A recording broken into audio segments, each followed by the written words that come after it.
Okay. Hello and welcome to the Prostate Pod. I'm Ben Monro-Davies, a trustee of prostate cancer research. This is a subject that's deeply personal to me. My dad died of prostate cancer, and it's why today's discussion matters. The UK has just rejected calls for a nationwide prostate cancer screening program, a decision with major implications for men across the country. So, what does this mean, and where do we go from here? To help unpack it, I'm joined by David James from Prostate Cancer Research. David, good afternoon. Hi, Ben. First of all, let's start. What decision has the UK screening body taken?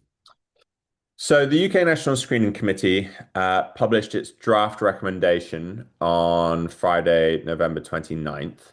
And what that recommends is a screening program for a small group of men, known as men with BRCA1 or BRCA2 genetic variants, from the age of 45 to 61, inviting them for a PSA test every 2 years.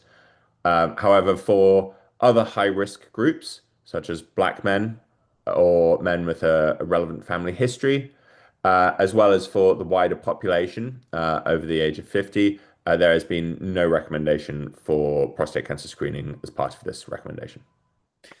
Just a basic question. How do they know who has this genetic mutation?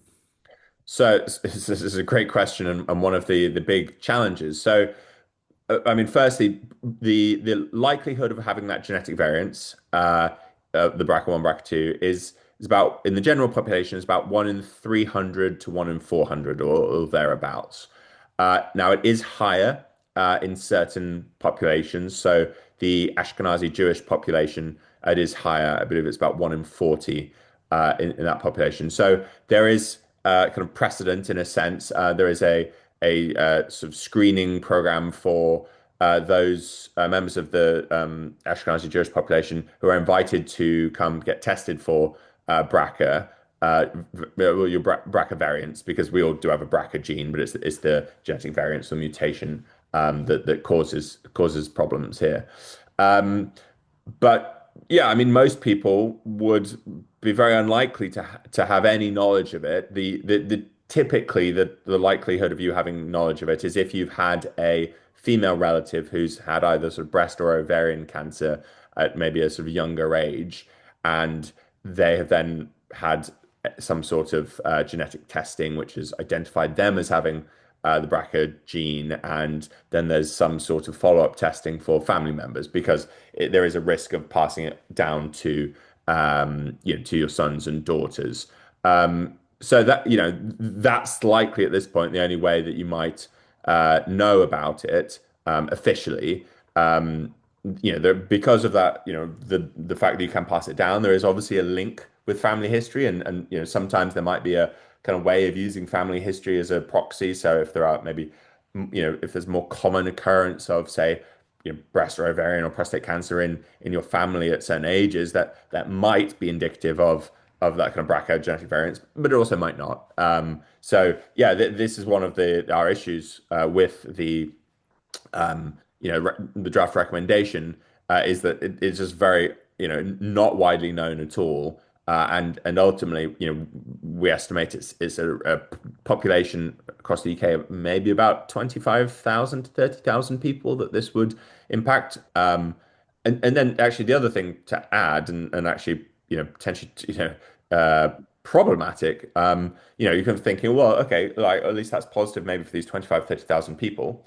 Number one is from some of the researchers who identified the higher risks of prostate cancer in these groups is they had made a recommendation for this to be from 40 to 69, and there's a large amount of prostate cancer that would be potentially missed by starting it at 45 and ending it at 61.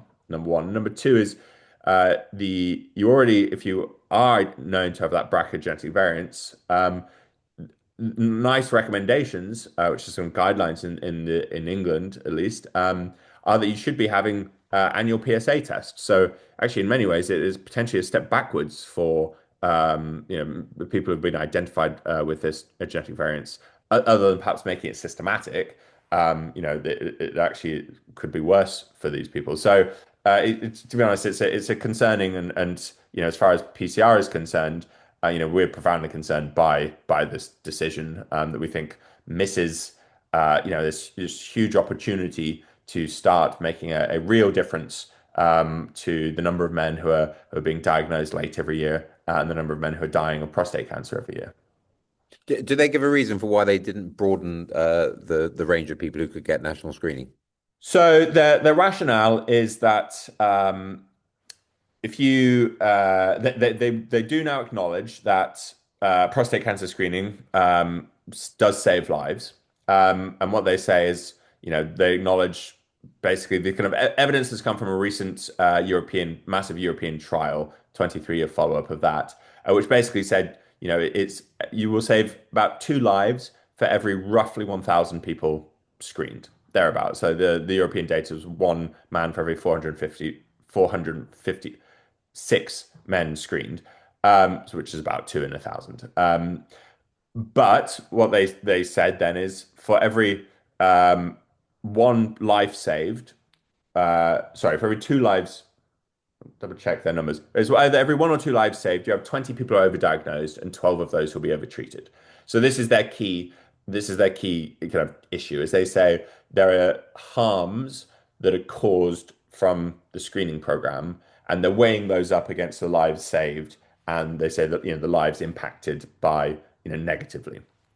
So our issue with that, we obviously do want to make sure that any screening program does absolutely minimize harm, right? No, it is very important to think about saving lives, but it's also important to make sure that we don't have tons of people caught up in a bad screening program and process. So the kind of conceptually that's fundamentally very important. But where we disagree with their analysis of this is in the assumptions that they've made, and the evidence that they've used to kind of give those outputs. So they're heavily reliant on trial data from 15, 20 years ago, which means that they're ignoring the very real way that we now diagnose, treat, and kind of care for people with prostate cancer. And so, in doing so, they are underplaying the benefits and overplaying the harms. And that's fundamentally a large part of the issue then, because those numbers I mentioned earlier, the 20 kind of overdiagnosed and the 12 overtreated, well, and as part of this public consultation that's now open, we will kind of be doing our own kind of analysis of their model and in speaking with a wide group of clinical advisors. But we think those numbers are going to be much smaller, and so then the harm to benefit ratio, the number of lives saved to the number of people potentially who might get side effects that they would otherwise not have needed or faced because they would never have known that they had a prostate cancer, that might not have caused them any harm. That ratio we think is going to be different. So that's their kind of main argument, I'd say. And they kind of say apply that to kind of general population. They sort of apply that to family history and black men, but also and on the family history side of things, have taken a very broad brush, and said, well, that basically kind of captures about a third of the population, and have done no risk stratification based on, does it matter how many family members you might have had who have a relevant, have that family history of sort of breast, ovarian, or prostate cancer, because there is a difference between if you have, let's say a father or a brother, and if you have two fathers, not two fathers, like a father and a brother, or a father and brother and uncle, or your father, so the more relatives you have, unsurprisingly, the kind of the higher your risk then is. But they don't seem to have done that analysis and kind of, they've just said, okay, well, family history is very broad, so we're just going to assume the same issues that are kind of general population that we've assumed. And then for black men, we have this also quite perverse kind of concept, which is, well, black men haven't historically been involved in screening trials and lots of trials, and there's a multitude of reasons why that's the case. So what we're going to do is we're going to, despite knowing that they're twice as likely to get cancer, more than twice as likely to die from it, um, despite the fact that we've known for well over 25 years that black men have a higher risk of prostate cancer. Um, but what we're going to do is we're going to withhold screening because of past kind of injustices in kind of healthcare systems. Um, and it feels like this very perverse logic where we go, well, we'll let kind of injustices in the past deny then us kind of righting those wrongs and ensuring more equitable treatment for that group going forwards as well. So there are really some very sort of surprising and concerning rationales that sort of underpin this decision. And explain to me PCR's position on the issue of screening. So our kind of position remains as it was, which is we believe there is enough evidence for at the very least a screening program focused on high risk men as a starting point, given the current way we diagnose prostate cancer. So that's those three groups: men with BRCA genetic variants, men with relevant family history, and men of black ethnicity. And then for the kind of wider, and that would be from 45 onwards to about 69, 70. And then for the sort of general population from 50 to 70, we think that there are some improvements still do need to be made if you're going to kind of open that up because of the lower risk compared to those high risk groups. So it means the benefits are less, and so that harm benefit ratio kind of starts to move slightly in the wrong direction. But we think there are some very good tests that already exist. These are some reflex blood tests. There is technology like AI-assisted MRI.